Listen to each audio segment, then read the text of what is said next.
mellow for a little while.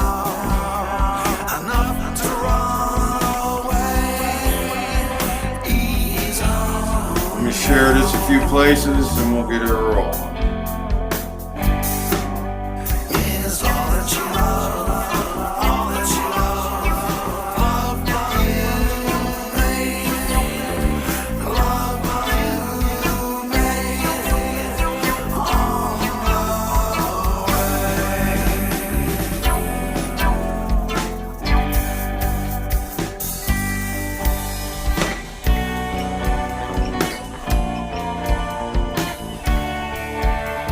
I gotta start paying attention to where I share these, so I don't keep sharing to the same guys. Well, it's alright, but I don't want to be a spammer either. Yeah. So if you're getting this, and it's not really spammer because it's a new show coming up. That's right. I just shared it so much. You know that.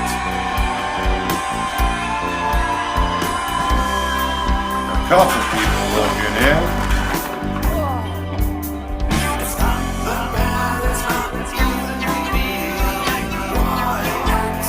Shares on. There's Robert Louie. There we go. He's ready to go.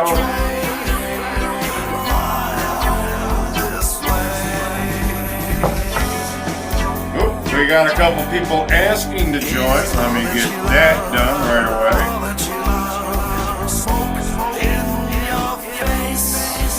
Got a little baseball to talk about.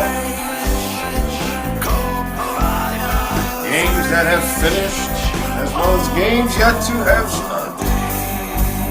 We got some baseball, basketball, hockey. You ready to hit it, gentlemen? I'm ready.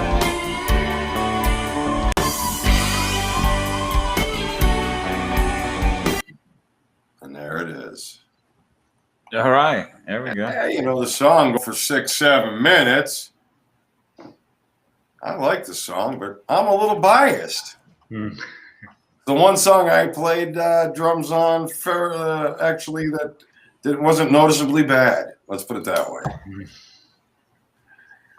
All right, welcome back, everybody. BettorCenter live. Louie Diamond. We're joined along the Red Rocket, Tony Gulledge, and the master of college basketball disaster, Chumly up in Wisconsin. And we got opening day baseball, Chumly. You missed us earlier today, but you had a little bit of action. And I guess I hit the best bet over the Cardinals game, 7.5. They're at about 20 runs right now, but the Twins had 2 errors in the 9th inning that cost me the under in the Brewers game, and the Braves were 2-2, but they're probably going to lose. So they just lost 3-2 Philly. yeah. So it looks like 1 and 2, but the best bet did hit. We did hit the best bet in the NBA last night, Portland also. And we got one play available at BettorCenter yet in the NBA. And we got a couple winners for the show, guys. So, All right. I hit my little best bet early today with that under in Cleveland and Detroit. And but boy, oh boy, when I said I didn't want to go against any of those 3 teams, that'd be a nice little 3-team parlay you got going there right now with Toronto, the Tigers, and Colorado today. How about those 3 coming in? 2 of the 3 are already in. Colorado up 6-4 on Kershaw. Looks like it might even go over for Kershaw. I told you I looked for Kershaw over. Tell you what, I thought the unders might have been the play opening day. I hit my first 2, but the Pittsburgh Cub game goes over, and there's some overing out there. Arizona, look at the dogs there. Guys, why weren't we on all these dogs this morning? I took Arizona. I don't see if they hold on. I just avoided the big favorites. I know I never take them anyway. So yeah. So, but I got lucky. Caught Milwaukee, not looking good in St. Louis, but I got Miami. Everything's kind of just rolling. I do have Arizona. I got Miami. They're down 1-0, getting ready to go into the bottom of the 9th. So we'll see how that one plays out. So there's your 1-0 game. so far. And the NBA, I just wanted to quickly note for the month of March, actually went 16, 9, and 1 for the month of March with NBA best bets. For the season now, 55, 35, and 1, 61.1%. I do have one up for tonight's action. It's going to be a prime time, highly visible game, so you can get to play, bet it, and watch it on TV and enjoy it. Guess what? Our money line ticket here from this morning, we did have some D-back action there. We got the Pirates. Pirates win. They cash. D-backs winning. Oh, now, fuck. 7-7 now. I had to open my mouth. That's all right. Back and forth. Yeah, baseball is one of those. There, but they won. It's never over in baseball, man. I don't count baseball until all 27 outs or 24, depending on the situation, are recorded. I have never once in the past 20 years ever thought I had a baseball game won until the very last out. About winning, I said we were leading. Well, that shit disappeared. What show you watching? BettorCenter. Yeah, no shit. All right, so let's get some action here today, guys. So let's flip over. Any 2 games in baseball left tonight. I like Oakland tonight. I took the White. I got the White Sox. I see 3 games left. You got the White Sox and Angels, Houston and Oakland, and the Giants and Mariners. I do kind of like Seattle. I didn't bet it, but see how the night goes. I might put a little action on Gonzalez against Gossman. Gossman was the Baltimore pitcher. Struggled. I mean, he would pitch good, but the team would let him down. Gonzalez, I kind of like him. Price looks fair. I might end up taking Seattle. I do have the White Sox. Seattle was a ridiculous over for a little while, but then it just totally dropped dead. But the numbers were ridiculous too. This is a pretty low number for a Seattle home game. So yeah. Definitely a low number. I'd have to say the edge would be the over, and but there we go. All right. NBA tonight. I only pulled the trigger twice, and once was on that the Nuggets and the Clippers over. That's my best play of the night right there. And then the other one will be the Warriors and the Heat under 217.5. Mediocre play. That's all what I got for the NBA tonight. How about you? NBA best bet is in the bag. I'm going to hold that one in the holster, guys. Head on over to BettorCenter.com. Scoop up that Bookie Buster best bet play in the NBA tonight. For the show, I'm going to try 2 plays. I'm going to go against the Hot Hornets on the road. I'm going to back Brooklyn, lay to 3. And I'm going to take Golden State on the road. Almost seems like trying to remember who they played off the top of my head. Sorry, guys, I'm having to diddly daddly here. Yeah, the Heat. Heat just got done. I think it was last night. They had the tight road when they're able to pull it out. Was that last night or the night before? That was last night at the Pacers. They were able to pull that one out on the road to come home. One thing I always found in the NBA, and if you think about it logically, it kind of makes sense. If you play on the road the night before and you play a home game the next day, so if it's a back-to-back where you play on the road, then play that second game at home, think about it. That second game, you've flown in from the on airport, landed, went home, saw your spouse, children, significant others, all the things that come with arriving back home. And it's definitely a distraction. I always found that those that first game off a road trip, especially if you have to play that day, man, it's like you don't see this very often. But Heat have it tonight, and I'm going to play the Warriors kind of off that, with that mentality that the Heat are going to probably have a little bit of trouble adjusting to being home today. That's my 2 plays for the show: Brooklyn Nets and Golden State. All right, Chum, fire away. All right, I'm going to go and touch on one baseball game tonight yet. I like the White Sox as well. That Giolito or whatever his name is. He could be Giolito. He honestly could be a Cy Young Award winner really soon. One of these. I think that guy's awesome. So I lean on that game pretty heavily under, but I like the White Sox as well. Then I did write down the Mariners too, plus the 105. Just at home. I don't see much of an advantage either way. I'll take them at home just based on that. And I think their pitching's just as good as that Gaussman or whatever the hell his name is. He don't impress me much. But anyway, as far as the NBA goes, I like the Pelicans at home against the Magic. They kind of go in two teams in different directions. Pelicans have been playing pretty damn good the last week, won like 4 out of 5, and the Magic kind of been going the other way. They haven't really impressed anybody at all this year. So I like the Pelicans as a slight favorite. And I'm just going to fade the public and take the Cavs tonight plus the 10. I think they might actually beat them tonight. I don't have a real lot of rhyme or reason other than I looked at it and I like the Cavs.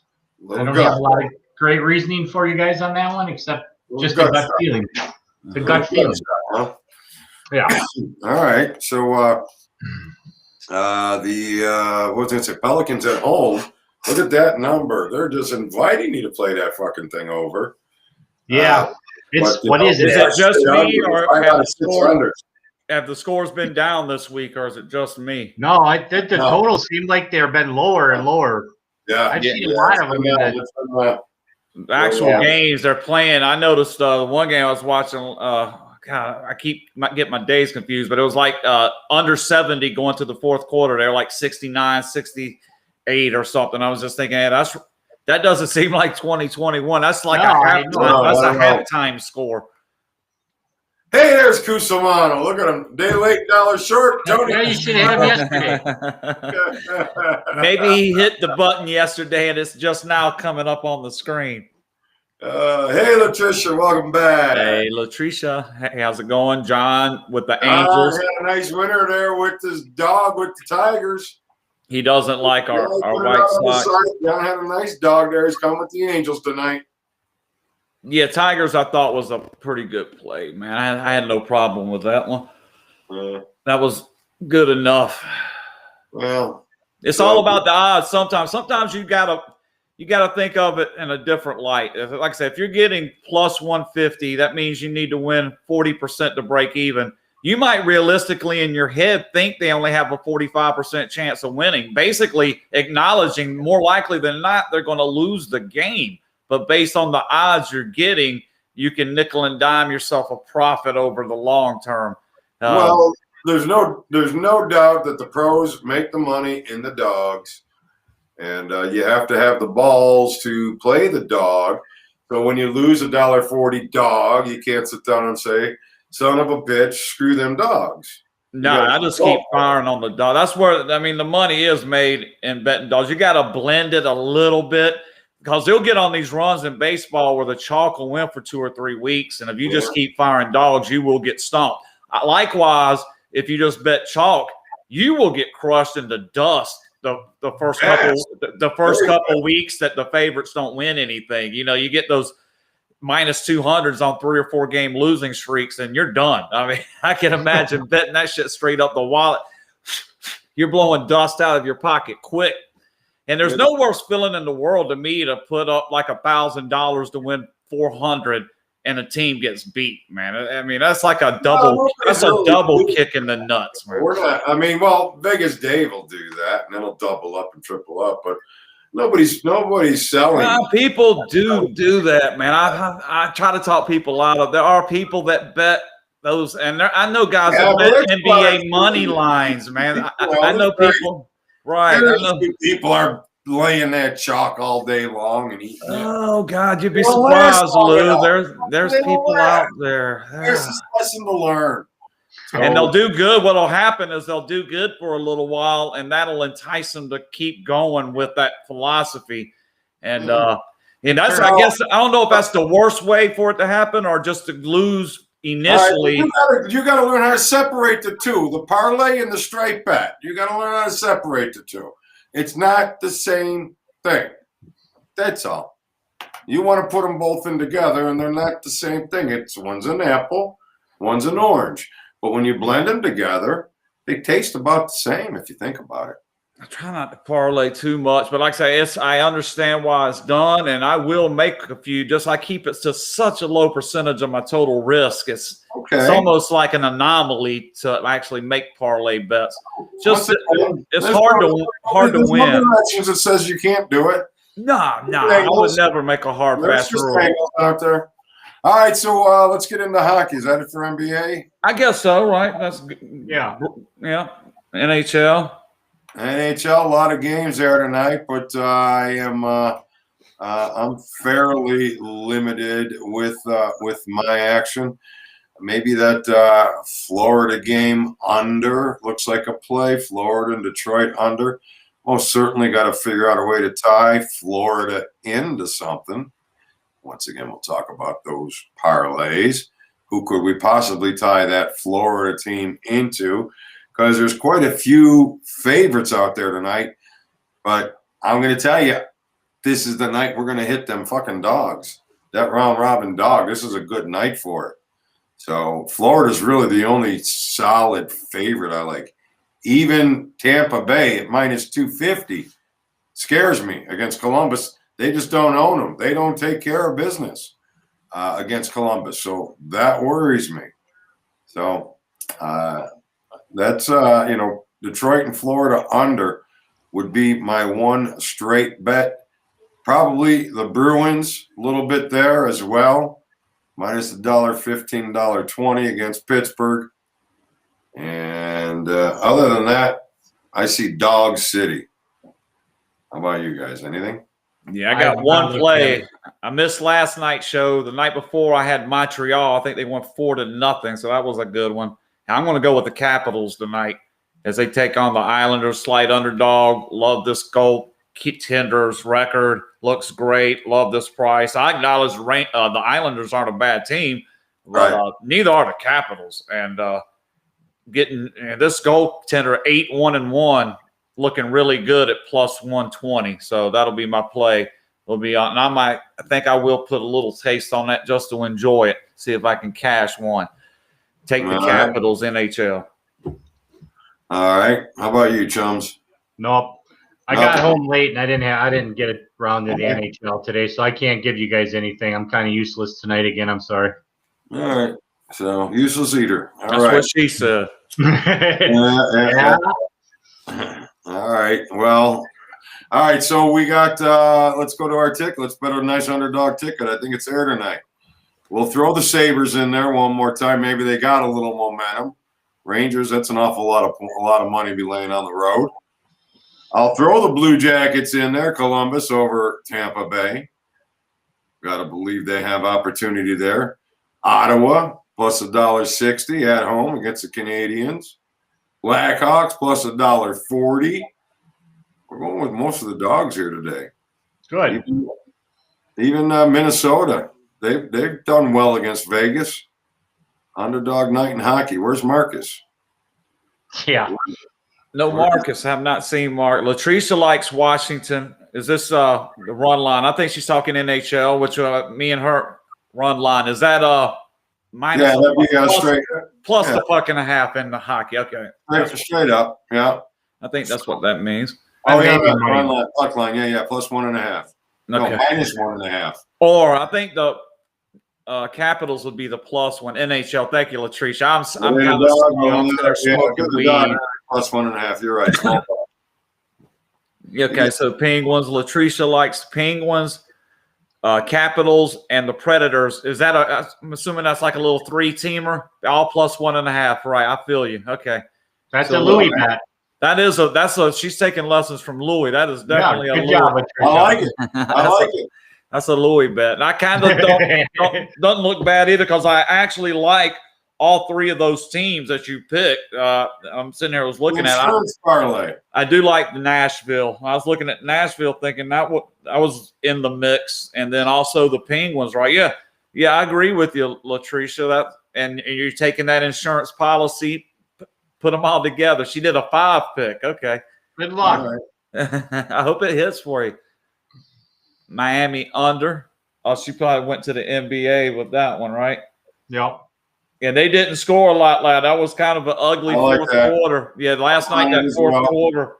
That's what I'd watch in the NBA. I watch fourth quarters, man. I don't even watch it. Once it gets later in the year, I'll start watching a little more of the games. But right now, I'm strictly fourth quarter. That's all I'm watching. And it was pretty ugly. Both teams looked tired last night. And here the Heat playing again. So, and the 76ers under. I gave that out in their group today. Okay, and I'm looking at that. I don't see why not. I mean, like Sixers on the road, nothing about them on the road impressed me. Now, as a favorite, they're much better. I did see the breakdown on this finally that when the 76ers are a road underdog, they're horrible. When they're a road favorite, they're not as bad. So if you want to even break that down into two sections, something like this where they're a road favorite, maybe just kind of pass it and wait for them to show up as a road dog and fade them. But they're solid as a rock at home. So maybe wait on that. That's a tough line. I would not want to take Philly tonight. No, I like the Cavs. I'm kind of thinking it's almost scary. That line is scary. Like it's inviting. They're trying to get you to take Cleveland pretty bad, aren't they? And like I said, I did notice that the 76ers as road favorites have actually not been as bad as they were last season. So a little tidbit of handicapping. Yeah, good luck with that. Good luck with your good luck with your ticket. And how about the Cards? Likes the Nets over. That just looks like I don't know, man. That thing opened up at 231. There must be a bunch of guys under. Scares the hell out of me. But that's the only way I would look is the over, but it seems like an under. 11-6. St. 6-1 Louis.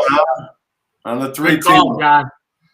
John, you had that Minnesota bad beat today. Me and Tony got a little lucky. I got screwed on the under, but I actually took the Brewers for a little bit. So right now it's 8-4 Dodgers, 10-8 Kansas City.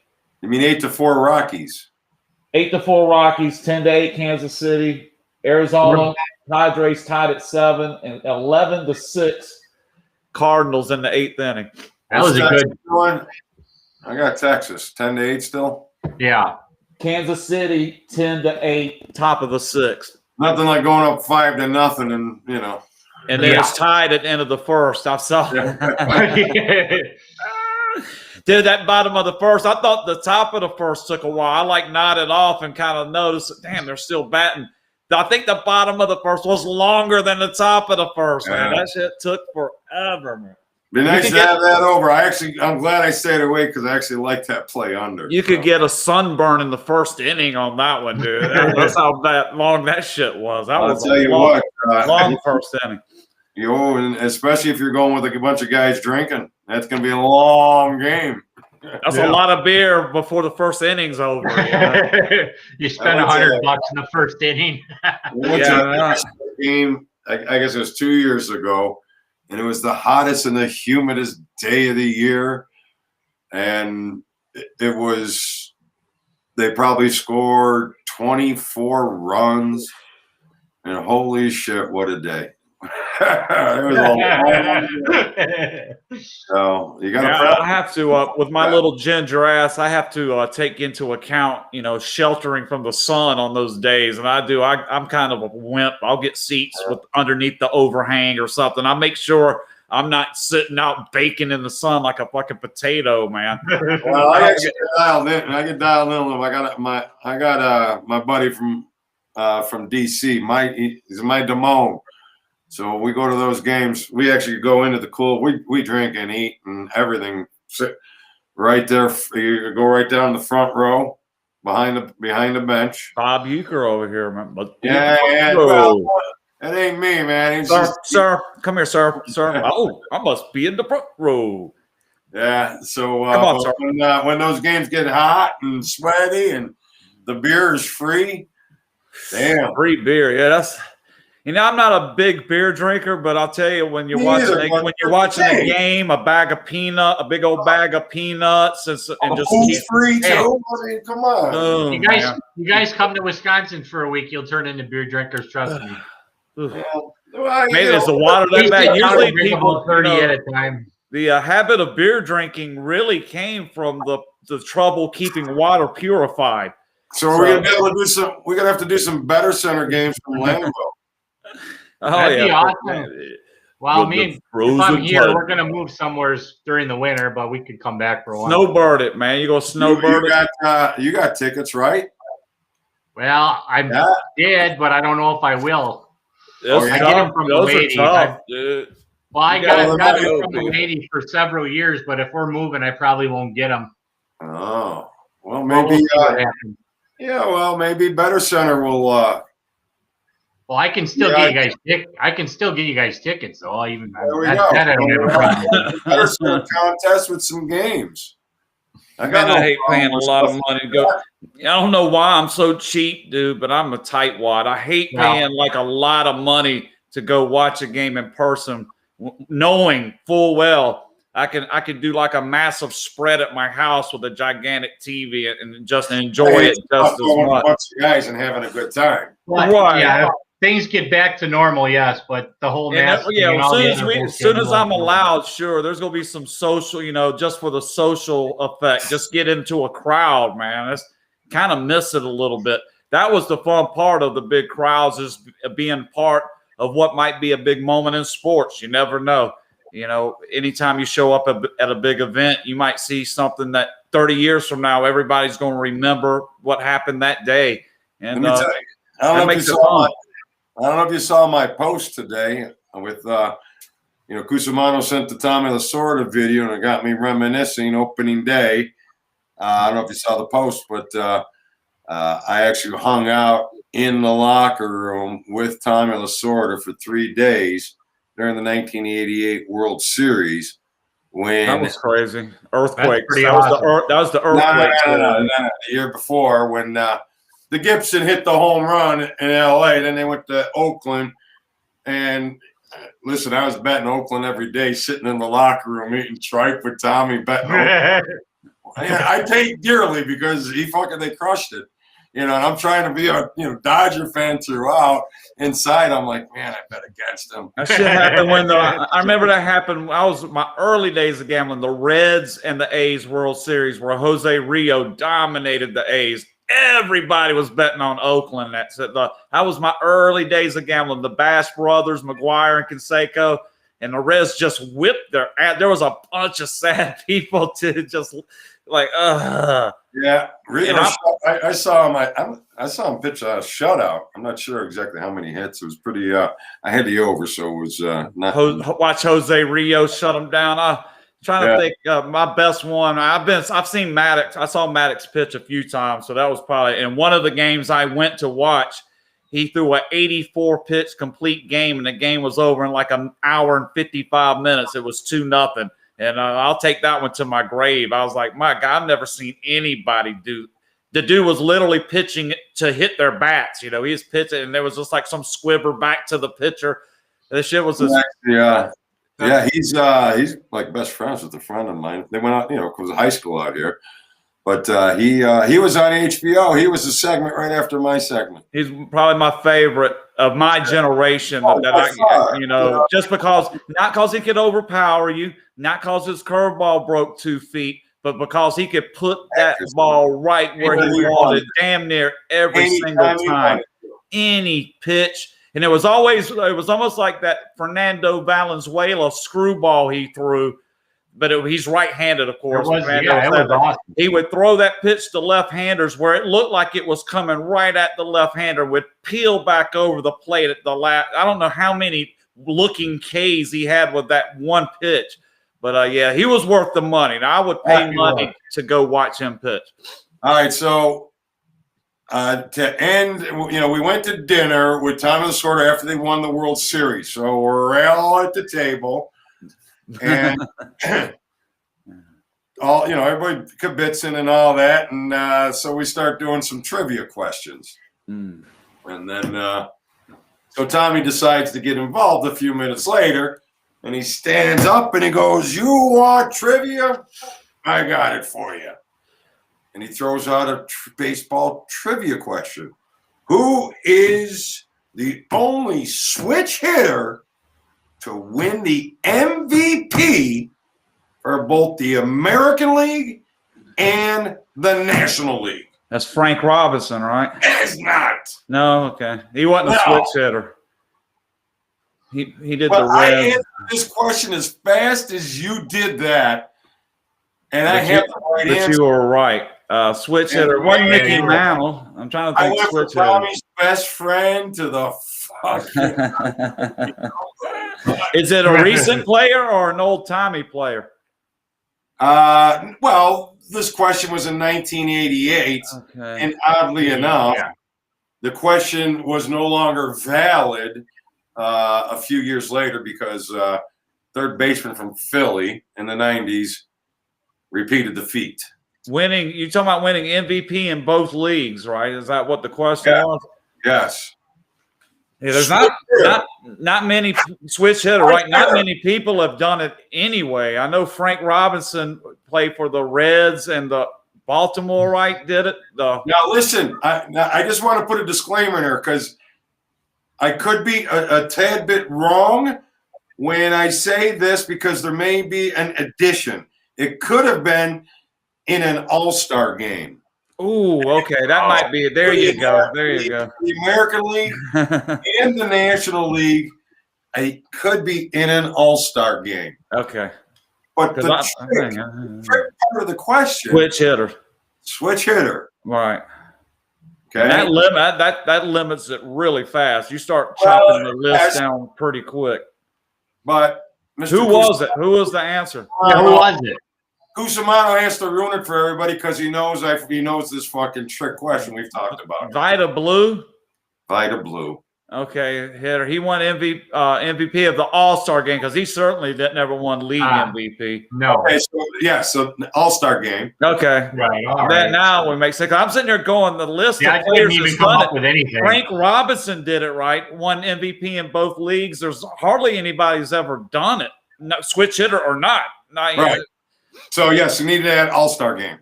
Okay. Vida Blue, Mr. Acid Man himself. Okay. Well, nobody expects the pitcher to be the switch hitter. Not particularly, but some guys did. Okay. I mean, I kind of remember Vida Blue.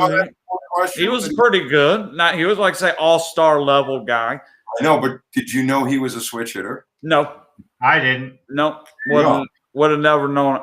The only reason I knew this because Tommy asked you. We used to call the score phones all the time for the scores. Remember those days? You have to listen to the commercial before they give you the scores. Thank you for calling the score phone. This is Jack Price. This is Jack Price score phone. Thank you for calling. Call 1-900 for tonight's winners. Now, local current scores in the NBA are. Then they give you the scores. Basically paid Jim Fice because Jim had the score phone. How fucking old? How old are we that we remember calling score phones to get fucking scores of games, dude? Actually picking up a phone, going beep, beep, beep, beep, beep, beep, beep. All fucking day. Hold on, man. Hold on. I'm listening. I'm listening. You didn't have a redial button. No. Yeah. No, it wasn't redial. You're hitting all 7 numbers again. You're dialing the 375-6700. It was almost the same in every city or something. It's almost like I can remember the number. All right, so now on that score phone, we ran an ad. Okay, answer the question. So we had the trick question well before I ever had this experience with Tommy. So this trick question was something we used on a score phone. Answer this question right, and you win whatever, and obviously nobody got it right. So, but at the same time, we would gather all the information we needed. I'm trying to think of the other guy that pitched the no-hitter. I mean, Vida Blue pitched a no-hitter. I think he said he was on acid, right? Or is that a different guy? I don't know about that. Don McLean, I think, wasn't it? Well, that was the cokehead, the guy that got in trouble with the FBI. I'm pretty sure Vida Blue, one of them, Doc Murdoch or somebody. Quite good. Similar. There's another one. He was just jacked up on coke, dude. I don't think Dwight Gooden was him and Strawberry. They weren't doing no acid, dude. They were probably snorting lines as thick as my pinky, dude. No, they weren't. And that's a shame. Talking about, I was just talking about Dwight Gooden the other day with somebody. How great he was that first couple years, dude, and how he blew. He could have been an all-time great, and he blew it. And his first couple of years, full seasons. That one year he was like 25-3 and ERA under 3. Dude, he was awesome. You couldn't hit him. There wasn't nobody hitting Cosmo. And him and Strawberry, within 5 years, are sitting coking up together, man. money gone. Wonder if they're both got money left or if they're both broke. No, Strawberry's out of money. All right, guys. Good luck. Go Cavs. Yeah, who do we You're winning. like tonight? He The likes Cavs. We'll go Cavs. with the White Sox. Screw it. And I like the White Sox, and that's who I have left in the MLB. In the NBA, I've got Brooklyn and the Warriors, and I like the Capitals in the NHL tonight. All Good right. luck. Clippers over gets you the money. Good luck, everybody. We will see you tomorrow, 3:30. Go early. Bye. Tomorrow, good luck.